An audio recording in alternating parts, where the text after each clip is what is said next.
Here at 2 to You, we were just having a debate whether that's the Beatles or the Searchers. I think that's the Searchers. Good morning, Mr. Mayor. How are you, Matthew Dickerson? Some of those songs from the 60s all sounded very similar, didn't they? Do you think it was borrowed or just influenced? Are you accusing some of these songwriters from stealing ideas from each other, Bret? Not at all. Well, there's only so many chords you can use, right? You and I both know that. I'm not a musically talented person at all, but I have read and seen that. So There are very few chords, I think, some of those songs use. You know 3 chords, you know many of those songs. I know, right? So I think that was a good song. What is it? Don't throw your love away. Good advice. I know, right? But we might have to throw our love away of council in the budget if we have to pay more rates and stuff like that. Tell me, this is a big thing with cost of living arrangements for people just so hard right now. But obviously council needs to budget and do things. And I think you had a column in the paper, didn't I read the other day, where you were telling us it's similar to budgeting at home. Yeah, that's exactly right. It is. The numbers are bigger. So granted that we're talking about a $180 million budget. Most people's home budgets probably don't get near that sort of number in terms of their home budget, but you've got to make decisions. And I think the example I used in the paper was, I want to buy a new TV. I want to go on a holiday. Which do I do? I can't do both. And you've got to make decisions. And it's the same sort of thing at council. We've got our budget out on display at the moment. We encourage people to have a look at it and put submissions in about that, but we've got to make decisions. We might need some new infrastructure, or we might need some new services, or people might ask us to mow lawns more often on a certain sporting field. We've got a finite amount of money, and we've made the decision. We've had some serious discussions about the rates and the rate rises. We've made decisions, this council has made decisions to say we're not going to go and ask for a rate rise above the rate pegging amount. So we're going to stick to, which is essentially CPI. So the rates are going up at roughly a CPI amount.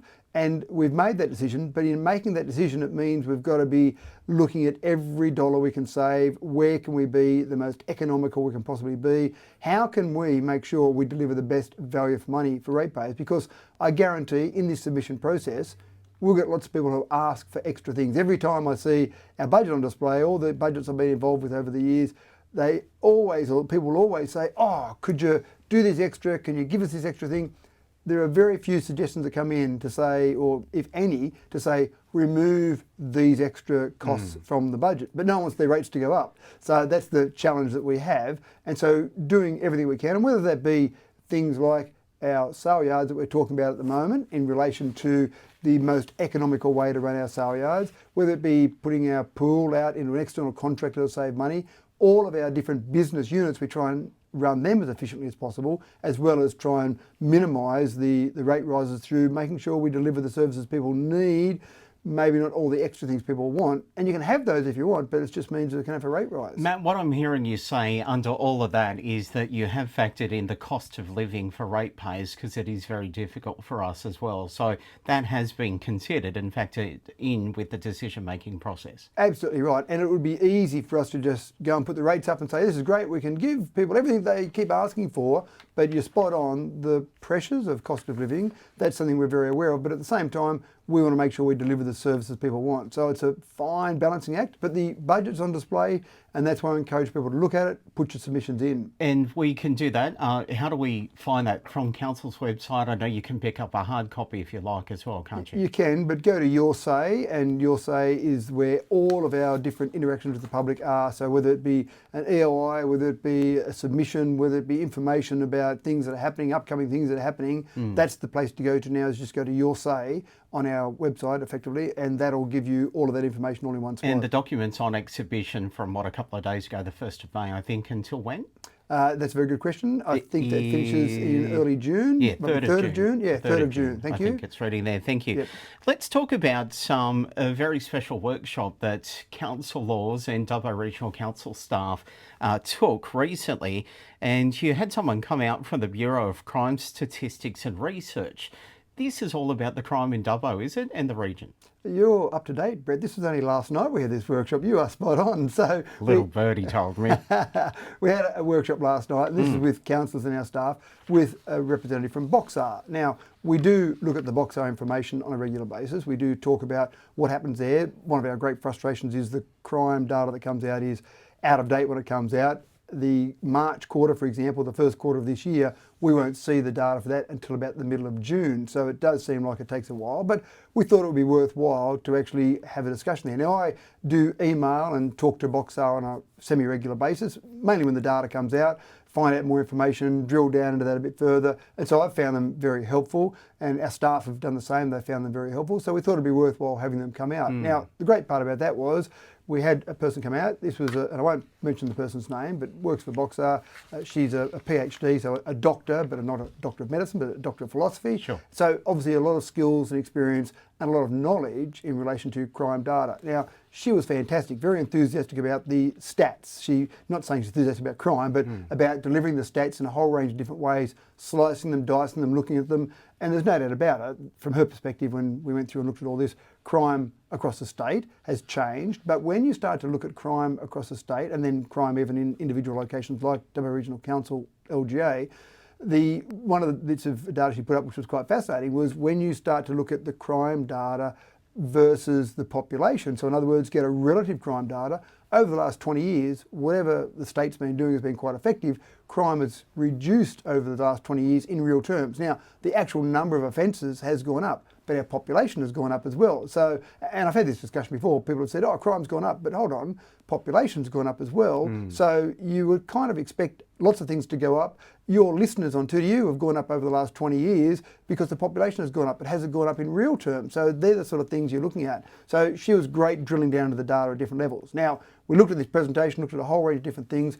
One of the things, and this is a discussion I've had with this particular person before over the years or so I've been talking to her, the data is obvious that when you compare CIFA scores to crime, there's a correlation. So in other words, CIFA, socioeconomic index for areas. So the advantaged or disadvantaged areas. So the more advantaged areas have less crime, the more disadvantaged areas have higher rates of crime. So when you look at the far west areas, when you look at the Burkes and the Warreners and the Walgets, the crime levels are higher. And again, when you look at this data comparing CIFA to crime levels, so it's not something you can click your fingers and change immediately.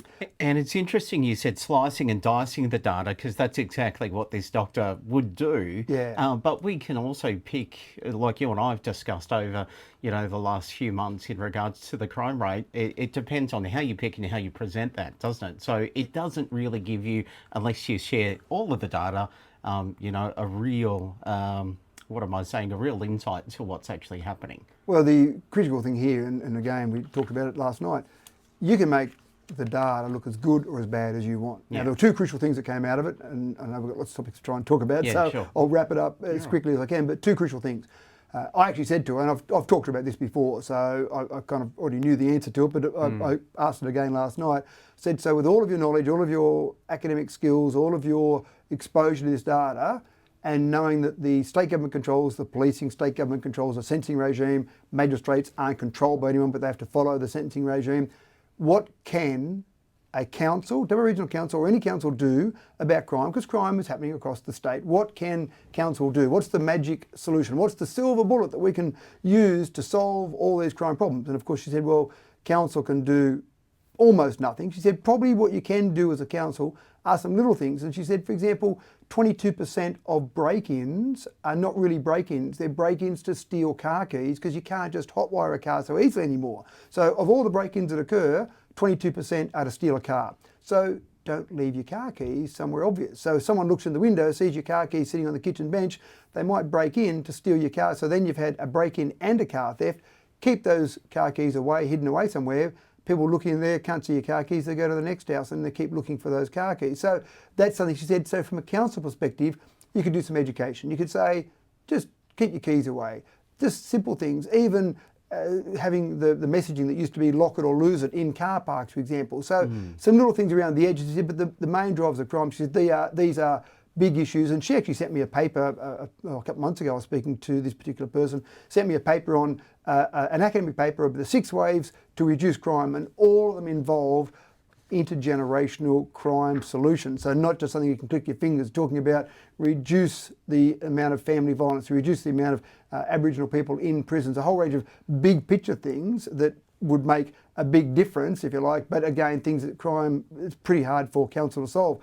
The other thing she said that was crucial was the last thing you want is a council jumping up and down on the front page of a paper or on national media saying we've got a crime problem, because she said the damage that does to tourism, the damage that does to your businesses is significant. And we're already seeing that in places like Moree, places like Alice Springs, where tourism has been decimated by people jumping up and down and saying, we've got a crime problem here. So it sounds like it's a preventative measure that council needs to do, because you don't want to look bad, you know, to bring other residents here or other people here to become residents or workers, etc., etc. So it is about protecting brand as well as protecting Dubbo.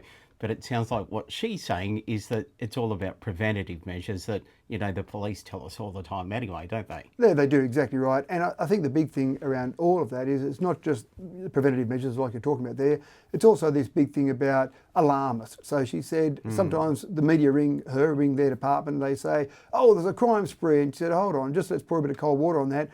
Crime may have changed, there might have been some crime, but crime spree, that's when you start to get alarm bells going off, that's when you get alarmist language, and that's the last thing you need in trying to address these problems. And again, it's very difficult for council to address these problems, but for anyone, for state government to address these problems, no one wants to have that alarmist attitude. You want to take a sensible, rational approach to these things so that you can try and solve the problem, rather than being all about alarmist and I suppose populism, where you jump up and down about things but you're not really solving them. That's fair, but I just think that, you know, ratepayers, residents are just getting fed up, you know, especially if they're being targeted a couple of times, or it's happened a few times and maybe it's not targeted. And many of these, you know, places, even where I live in West Dubbo, there are really some, you know, bad, horrible people that want to do awful things to your property, or, you know, to break in. Maybe they're feeding a drug habit and that sort of thing. I think people are just getting sick of hearing, you know, you guys towing the line, so to speak. You know what I mean? That's hard for us to hear. Well, the interesting part I always talk about, Bret, is you need to be able to be realistic with people and be honest with people. And I'm lying to people if I say that I can solve crime problems, me personally or council, because again, all I do is I act on council decisions. So there's very few decisions I make individually as a mayor, because I'm representing council, so council decisions. So the majority of council, the vote of the majority of council, that's where we go. Now, we've got a community safety plan that we've been working on and going through and looking at different things. And so, for example, that might show that there's some crime in a certain area, and if we improve the lighting in that area, that would reduce the crime in that area. So there are little triggers like that that you can work on. But again, that's not going to solve crime across the state. If there was a solution to crime across the state, then someone would have already implemented it. I don't think I can come up with a solution that council can implement that's going to be better than anything else anyone's come up with before. So, and I keep saying to people, if you know the solution that council can implement to solve all these crime problems, let us know, because, gee, we don't have the solution with the levers that are available to us. And council's not responsible for everything, and that's the crucial thing. Council can't control, we can't control interest rates. People tell me cost of living pressures, sometimes they're driven by the fact that their repayments on their house have gone up. Can council solve that? No, it'd be lovely if we could. But to be fair, you know, you're the elected representative and the other councillors are. We're not, so we look to you for that directive or that direction. That's right, and I've got to be honest with you, Bret. I can't promise things that I can't deliver. So definitely I'm always going to say to you, yes, if your garbage bin didn't get picked up on time, talk to me, Bret. So we'll make sure we get that picked up on time. If there's a local road that needs fixing, talk to us. But when it comes to some issues outside our control, we've got to make sure our elected representatives are honest with the public. All right, I've gone over time. Thank you, Matt. We'll catch up with you next week. News time for 8 o'clock.